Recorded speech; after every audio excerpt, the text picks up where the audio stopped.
That's an interesting question you have there. Jason Vargas is having a similar season to Jacob deGrom. Jason Vargas has had like a really, really, really bad outings and really, really, really good outings. So he's posted like a pretty good ERA, but I think it's like it comes down to the popularity at the end of the day. Jacob deGrom won the Cy Young last year. The MLB wants to keep his name in like their list of all stars right now. So I think they kind of want Jacob deGrom on their list right now. So I think the Mets or the MLB wants him as a part of their like brand or face of the company. But yeah. So I think it's definitely Jason Vargas. You could definitely argue he could be an All-Star game, but I'm not surprised he didn't get voted in, as he's currently 36. He just got into a controversial argument with a reporter, which is not good for the face of the MLB or just the Mets in general. Probably more of the Mets and MLB, as the MLB can't control situations like this. Yeah, so that's my take on it. I really don't think much about Jason Vargas being an all-star. But, yeah, so what's it called? We have 3 more questions, and then we will be talking about our minor league system. What's it called? Who has been our best reliever this year? That's a tough question you got there. I would say Edwin Diaz a few days ago, but he had like a 2.2 or 2.5 ERA. Seth Lugo, I could say the same thing. I really liked Seth Lugo this year, but he in like 3 outings he brought up his ERA like a full 1 ERA. Now his ERA is like 3.5. Wilmer Font's been very solid out of the bullpen, posting like a 3 ERA, but again, against the Yankees, he posted like a 3. He let like a few runs, as I said earlier. I'm gonna go with Seth Lugo or Edwin Diaz on this. I liked the way Justin Wilson pitched the other day, but yeah. I also like Steven Matz out of the bullpen. He didn't get rocked in the bullpen the other night, which is very kind of surprising in my opinion, actually. But all right, last 2 questions. What's it called? What are the Mets' chances of making the playoffs and possibly making it to the World Series? I would say probably like a below 10% chance of making the playoffs, and that's including a wild card. Probably like a 7% chance of making the playoffs, and I would say like a 1%. No, I'd say like a below 0.5% chance of making the World Series, because we just don't have the pitching depth to make it past the wild card, because we're not winning the division. The Braves are not showing any signs of slowing down, and they just been same as the Phillies. The Phillies aren't gonna lose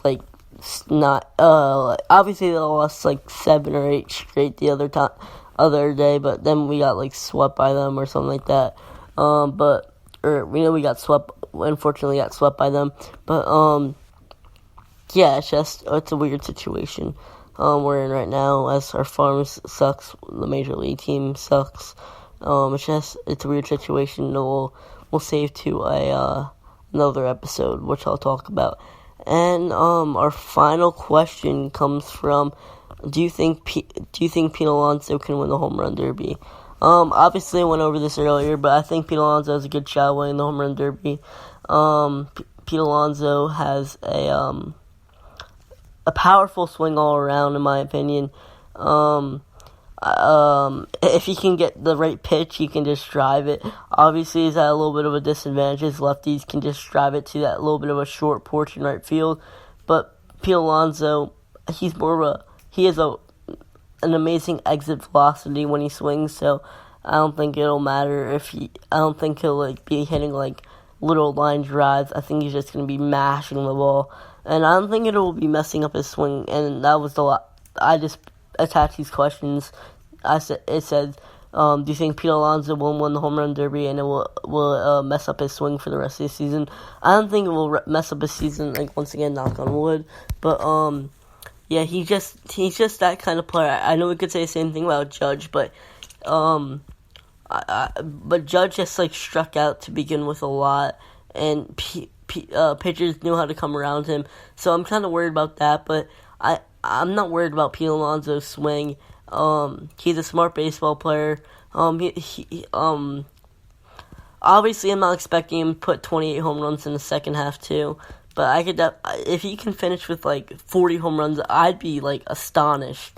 I'd be like amazed on that success, actually. But yeah, so I think that's gonna wrap it up for all the questions. Now we're gonna get into a little bit of a minor league topic. So I just want to talk about Chris Vile. He retired from professional baseball the other day. I reached out to him. I got to talk to him a little bit. He actually, if you were here on our old platform, I actually got the privilege of speaking with him and interviewing him with a few questions. I'm not going to be obviously telling you all the questions and all the answers he said, but it was just a privilege talking to him. He's a very nice guy, and I wish him the best of luck in his wherever he goes in the future. So I just had to get that out of the way. But yeah, our AAA team has been very solid. Dilson Herrera has opted out of his contract, which means he's left the Mets organization, which I am not happy with. Luis Guillorme got called up over Dilson Herrera, which I just find very, very, very silly, let's just say. I don't want to say anything controversial in here, but I just found it I didn't find it a very good move.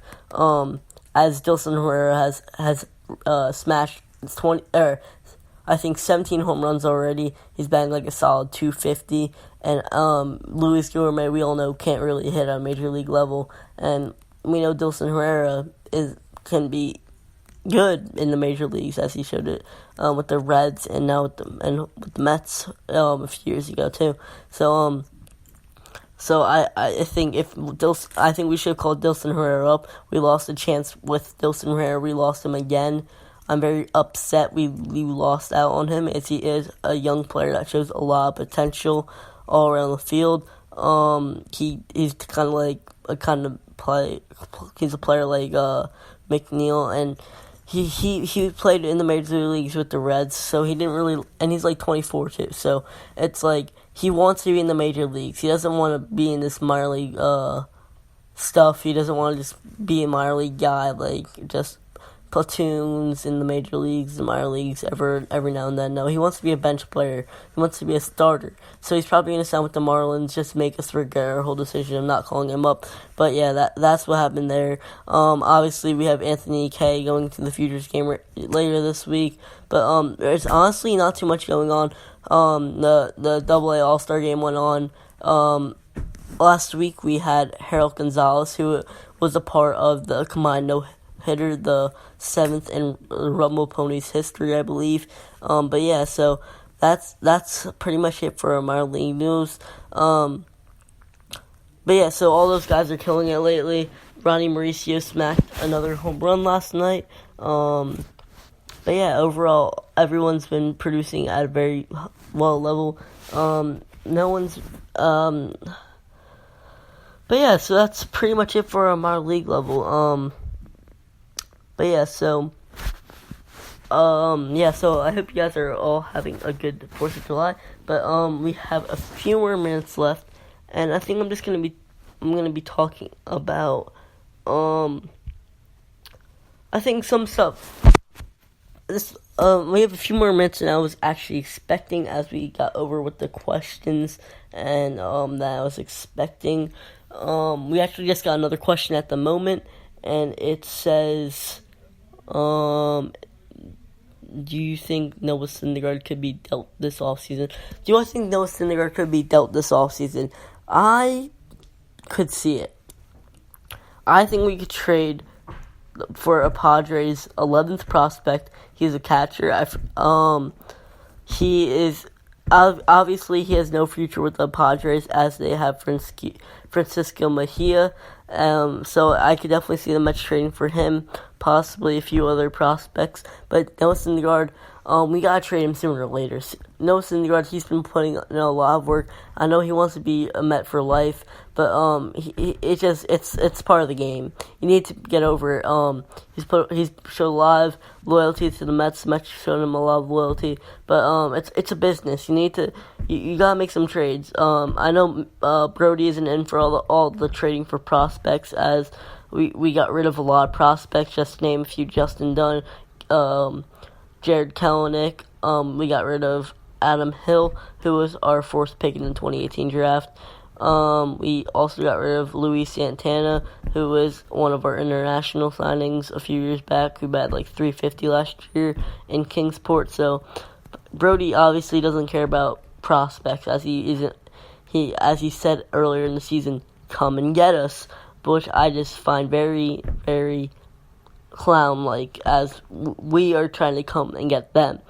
Unless we're trying to tell the Marlins to come and get us for fourth place. But pretty much, yeah, I could definitely see Noah Syndergaard being dealt. I don't know about Brody, though. But yeah, so I guess we'll have to wait and see how everything all pans out this off season. I'm kind of excited to see how Brody will I want to see how Brody will handle. Like, we might not even have an 81 win season. We might not even be 500. I'm hoping we're 500, but I could definitely see us being like a 78 win team, like 78 and like 84. But I want to see how Brody handles that. He went all out this offseason, trading all of our prospects for talent that just didn't pan out in the major leagues this year. So I just want to see if he'll accept the fact that we aren't the greatest team ever, like he says we kind of were and was expecting us to be, as he has talent on paper. It's very solid talent on paper, but he just gotta look more in detail, as he's a first-time general manager, made a little bit of a mistake of going all out, and you just gotta preserve some of your prospects as a backup plan, as he clearly didn't get that part of being a general manager, as he doesn't get the farm part, and you gotta keep your prospects and build for the future too. You can't just build right now. That's the mistake the Royals made. The Royals had a very solid core. They paid them a lot of money. They couldn't handle all those contracts. Some of them wanted to leave after.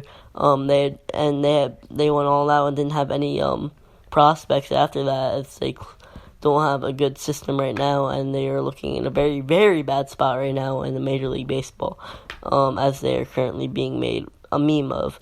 But yeah, so I guess we're gonna have to wait and see what happens for the rest of the season. I know we're looking very ahead and for the next off season, which I'm very excited for. But I'm also excited for this All-Star weekend trade deadline coming up. I want to see who can be traded. Could Todd Frazier be traded? Could Dom Smith be traded? Surprisingly, are we gonna be buyers or are we gonna be sellers? It's just gonna be a very exciting trade deadline for the Mets' part. Brody's gonna have to make a very, very tough decision, one of the toughest we've ever had to make, I'll say in a few years. I was all in for the rebuild, but I guess that never happened. But this is Brody's big decision. It's a huge decision. It could affect the Mets for the next 10 years, in my opinion. As if we decide to buy, then we might not even have a future for the next 10 years. If we decide to sell a little bit, trade Syndergaard, we could be good in 5-6 years. Obviously, we trade a lot of our prospects, but yeah. So I believe that's about all we have.